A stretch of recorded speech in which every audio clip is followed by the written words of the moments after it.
This video is sponsored by Twitch Prime and Blizzard. Didn't expect that one, did you? So for this video, I want to expand upon a story from my youth before I was a casual explainer, but in fact a serious strategy gamer, and what I experienced from going from a casual custom game scrub to grinding the ladder 6 hours a day in pursuit of being number one and achieving my lifetime goal of becoming Korean. To give some context for the story, when I was really young, I used to really like strategy games like Age of Empires and Command and Conquer, but the part that I liked wasn't the commanding or the conquering, it was just making a bunch of workers and collecting all the resources on the map as I looked at the pictures in the strategy guide. So naturally around 2009, when I was 13, I got very excited when they announced the latest and greatest strategy game that was about to come out. StarCraft 2. And the reason there was so much hype was because StarCraft 1 was considered the largest and most competitive strategy game in existence, besides Warcraft 3, and this would be its grand successor after 12 long years. So right away I knew that when this game came out, I wanted to be good at it. The big appeal for me for a game like StarCraft 2 was that it was 1 versus 1. So unlike a lot of popular games, you always knew that if you beat the opponent, it was because of your own superior skill. And if you lost, the only person to blame was the developers for designing the game incorrectly.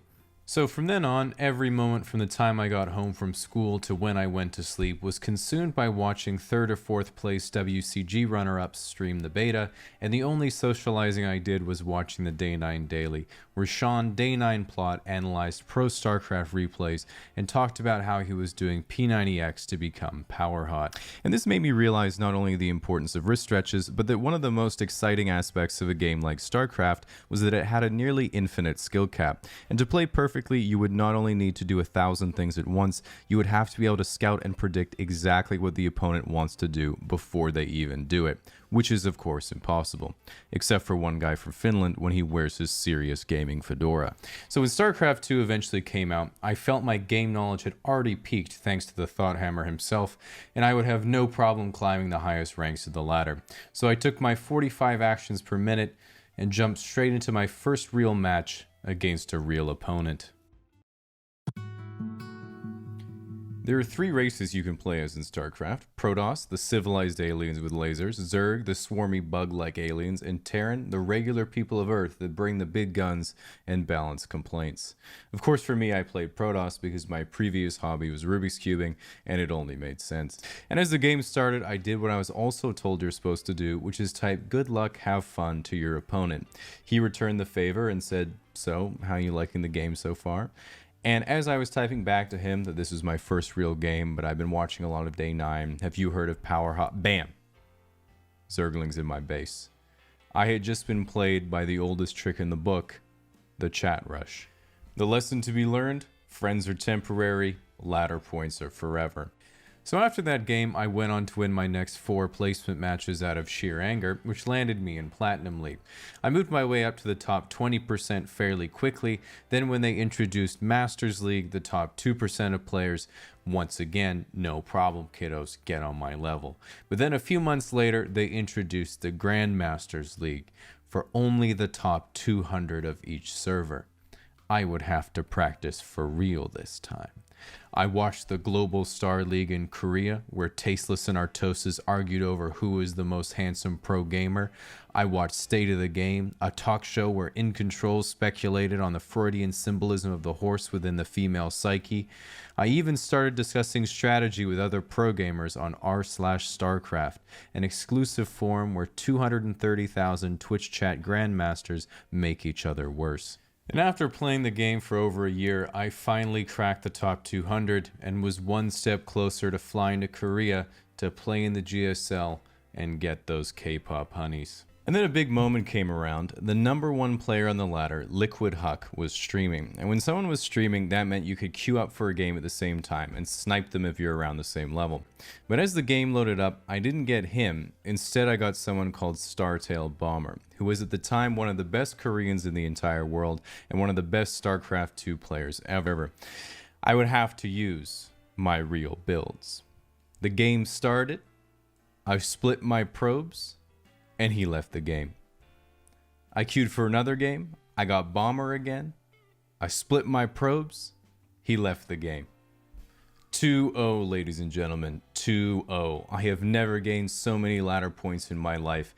Turns out he was also trying to snipe Huck and couldn't be bothered playing me, so he just left both games right away. But we take those. So I queue again, but this time I get the big man Huck himself. We play a Protoss versus Protoss, the most luck-based of all the matchups at the time, thank God. He goes for an all-in attack, and I'm actually being completely serious. My way of defending it was to just completely wall off the entrance of my base.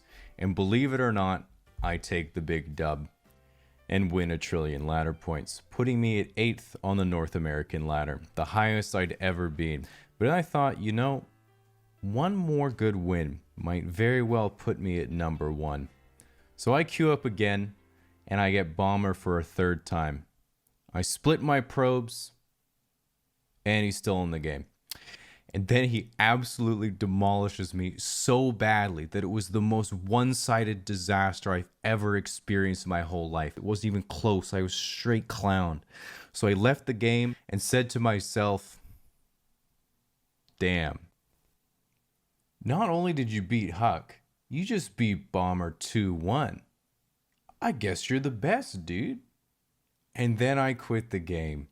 The lesson to be learned: the winner writes history, ladies and gentlemen. Where's your YouTube channel, Bomber? That's right, I don't see it. Huck, were you the #1 Canadian Protoss in Wings of Liberty? I don't know, dude. That's not what the stats say. Better check the match history, bro. That's what I think.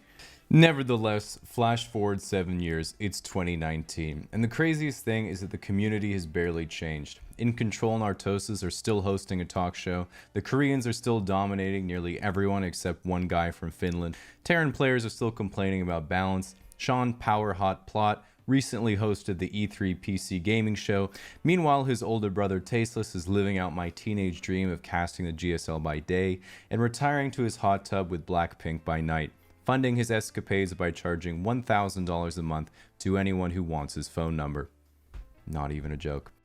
And then there's Huck, whose current job title is literally President of Gaming, meaning StarCraft wasn't good enough for him, so now he also has the #1 spot on the corporate ladder as well. As for me, I've been streaming a bit recently and decided to play a game for old time's sake because my viewer demanded it. And let me tell you, rookie mistake, dude. I've been playing nonstop for the last 3 months as part of my Grandmaster in 30 Days series. And as an extension of how much fun I've had playing the game again, Blizzard and Twitch Prime have been nice enough to sponsor this video for me to let you know that all the multiplayer for StarCraft 2 and all of its expansions are now completely free to play. And you can follow the link in the description to download the game and give it a go. In addition, if you have Amazon Prime, you can link that for free with Twitch at twitchprime.com, and then you can follow the other link in the description to get some free loot for StarCraft 2, including a co-op commander, voice pack, 2 console skins, and a live banner as well. So might as well grab those while you're at it. Once again, both those links are in the description.